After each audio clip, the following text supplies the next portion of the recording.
ओम नमः भगवते वासुदेवाय। बोलिए श्री कृष्ण भगवान की जय। आप सभी भक्तजनों प्रेमी जनों को हाथ जोड़कर मेरा प्यार भरा नमस्कार। तो चलिए आज इस वीडियो में हम सुनेंगे अधिक मास कृष्ण पक्ष की एकादशी का महत्व। 3 साल में जो एक महीना बढ़ जाता है, लोंद का महीना भी जिसे कहा जाता है, तो उस मास में कृष्ण पक्ष की एकादशी का क्या महत्व है, कैसे इस व्रत को किया जाता है और इसकी कथा क्या है। तो चलिए इस सब को हम विस्तार से जानेंगे। धर्मराज बोले, हे भगवान, आप मुझसे अधिक मास यानी कि लोंद के महीने के कृष्ण पक्ष की एकादशी का नाम तथा उनके व्रत की विधि बताइए। भगवान बोले, हे राजन, इस एकादशी का नाम परमा एकादशी है। इस व्रत से समस्त पाप नष्ट हो, इस लोक में सुख तथा परलोक में मुक्ति मिलती है। इसका व्रत पूर्वोक्त विधि से यानी कि पहले बताई गई जो विधि है एकादशी का व्रत जैसे करना होता है ऐसे ही करना होता है, और भगवान नरोत्तम की धूप दीप नैवेद्य फूल आदि से पूजा करनी चाहिए। इस एकादशी के विषय में एक और मनोहर कथा जो महर्षियों के साथ काम्पिल्य नामक नगरी से जुड़ी हुई है सो कहता हूँ, आप ध्यान लगाकर सुनिए। काम्पिल्य नगरी में सुमेधा नाम का एक ब्राह्मण तथा उसकी स्त्री पद्मा रहते थे। किसी पूर्व जन्म कर्मों के कारण वह अत्यंत दरिद्र थी। उसे भिक्षा मांगने पर भिक्षा नहीं मिलती थी। वह सदैव वस्त्रों से रहित होते हुए भी अपने पति की सेवा करती रहती थी। वह अतिथि को अन्न देकर स्वयं भूखी रह जाती थी और पति से कभी किसी वस्तु के लिए नहीं कहती थी। जब सुमेधा ने अपनी स्त्री को अत्यंत दुर्बल देखा तो बोला, हे प्रिय, जब धनवानों से धन मांगता हूँ तो वो मुझे कुछ नहीं देते और गृहस्थी केवल धन से ही चलती है। अब मैं क्या करूं? इसलिए यदि तुम्हारी राय हो तो मैं परदेश जाकर कुछ उद्यम करूं यानी कि कुछ कार्य करूं, क्योंकि विद्वानों ने उद्यम की प्रशंसा की है। तब उसकी स्त्री विनीत भाव से यानी कि नम्र भाव से बोली, हे पति देव, मैं आपकी आज्ञा का पालन करती हूँ। पति अच्छा हो या बुरा कुछ भी कहे, पत्नी को वही करना चाहिए। मनुष्य को जो पूर्व जन्म का फल मिलता है, सुमेरु पर्वत पर रहते हुए भी पुरुष को बिना दान के सोना नहीं मिलता। पूर्व जन्म में जो पुरुष विद्या और भूमि दान करते हैं उन्हें ही इस जन्म में विद्या और भूमि मिलती है। विधाता भाग्य में जो कुछ लिख देता है वह टल नहीं सकता। यदि कोई पुरुष दान नहीं करता तो भगवान केवल उसे अन्न ही देते हैं। इसलिए आपको इस जगह रहना चाहिए, क्योंकि मैं आपका वियोग सहन नहीं कर पाऊंगी। पति रहित पत्नी स्त्री को संसार में माता पिता भाई ससुर तथा संबंधी आदि भी जो है निंदा की दृष्टि से देखते हैं।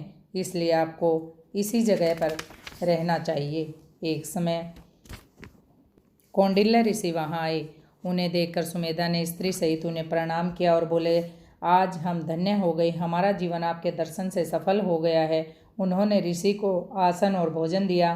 फिर पद्मा बोली, हे मुनि, आप मुझे दरिद्रता का नाश करने का उपाय बतलाइए। मैंने अपने पति को परदेश में धन कमाने के लिए जाने से रोका है। मेरे भाग्य से आप यहाँ आ गए हैं। मुझे पूर्ण विश्वास है कि अब हमारी दरिद्रता दूर हो जाएगी, अतः आप हमारी गरीबी नष्ट करने के लिए कोई व्रत बतलाइए। इस पर ऋषि बोले, मल मास के कृष्ण पक्ष की परमा एकादशी के व्रत से समस्त पाप और दुख और दरिद्रता आदि नष्ट हो जाते हैं। जो मनुष्य इस एकादशी का व्रत करते हैं वो धनवान होते हैं। इस व्रत में नाच गाने सहित रात्रि में जागरण भी करना चाहिए। कुबेर के महादेव ने इस व्रत को प्रभाव से धनाधिपति बना दिया था।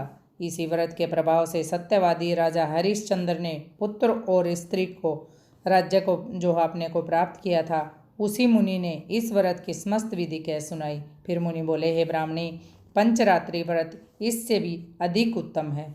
परमा एकादशी के दिन प्रातः नित्य क्रम से निवृत्त होकर यथाविधि पंचरात्रि व्रत आरंभ करना चाहिए। जो मनुष्य 5 दिन तक निर्जल व्रत करते हैं वे अपने माता पिता और स्त्री सहित स्वर्ग को जाते हैं। जो 5 दिन तक संध्या को भोजन करते हैं वे स्वर्ग को जाते हैं। जो मनुष्य 5 दिन तक ब्राह्मणों को भोजन कराते हैं उनको सारे संसार को भोजन कराने का फल मिलता है। इस व्रत में जो घोड़े दान करते हैं उनको तीनों लोकों का दान करने का फल मिलता है। जो मनुष्य उत्तम ब्राह्मणों को तिल से भरा पात्र दान करते हैं उन्हें तिलों के दानों की संख्या के बराबर स्वर्ग लोक में रहते हुए जो वो अपना समय बिताते हैं। जो मनुष्य घी का पात्र दान करते हैं वो स्वर्ग लोक को जाते हैं। जो पुरुष 5 दिन तक ब्रह्मचर्य में रहते हैं वे देवांगनाओं सहित स्वर्ग में सुख भोगते हैं। हे साध्वी, तुम अपने पति के साथ इस व्रत को करो, इससे तुम्हें सिद्धि प्राप्त होगी और अंत में स्वर्ग लोक को जाओगी। कौंडिल्य ऋषि के कहे अनुसार उन्होंने प्रमा एकादशी व्रत का 5 दिन तक व्रत किया। व्रत समाप्त होने पर उन्होंने देखा कि राजकुमार उनके सामने खड़े हैं। राजकुमार ने एक उत्तम गृह जो सब वस्तुओं से सजा हुआ था रहने के लिए दिया। राजकुमार ने उसे एक गांव देकर अपने महल को जो है चले गए। वह दोनों इस व्रत के प्रभाव से इस लोक में अत्यंत सुख भोग कर अंत में स्वर्ग लोक को चले गए।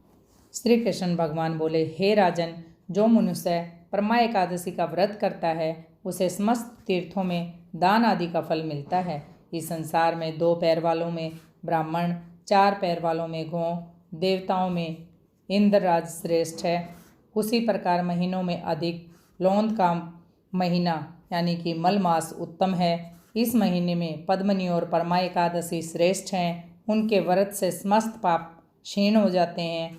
दुर्बल मनुष्यों को एक व्रत जरूर करना चाहिए। जो मनुष्य अधिक मास में स्नान तथा एकादशी का व्रत नहीं करते हैं उन्हें आत्मघात का पाप लगता है।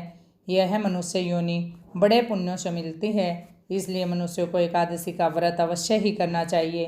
हे धर्मराज युधिष्ठिर, जो आपने मुझसे पूछा था सो मैंने आपको बतला दिया। अब आप इसका व्रत भक्तिपूर्वक कीजिए। जो पुरुष अधिक मास लौंद के महीने की प्रमा एकादशी का व्रत करते हैं वह स्वर्ग लोक में जाकर इंद्र के सामने सुखों को भोगते हुए तीनों लोकों में वंदनीय हो जाते हैं यानी कि पूजे जाते हैं। तो ये था अधिक मास की कृष्ण पक्ष की एकादशी का महत्म्य जो आप सभी ने सुना। आशा करती हूँ आपको पसंद आया होगा। पसंद आया तो इसे लाइक शेयर ज़रूर कीजिएगा। ओम नमः भगवते वासुदेवाय।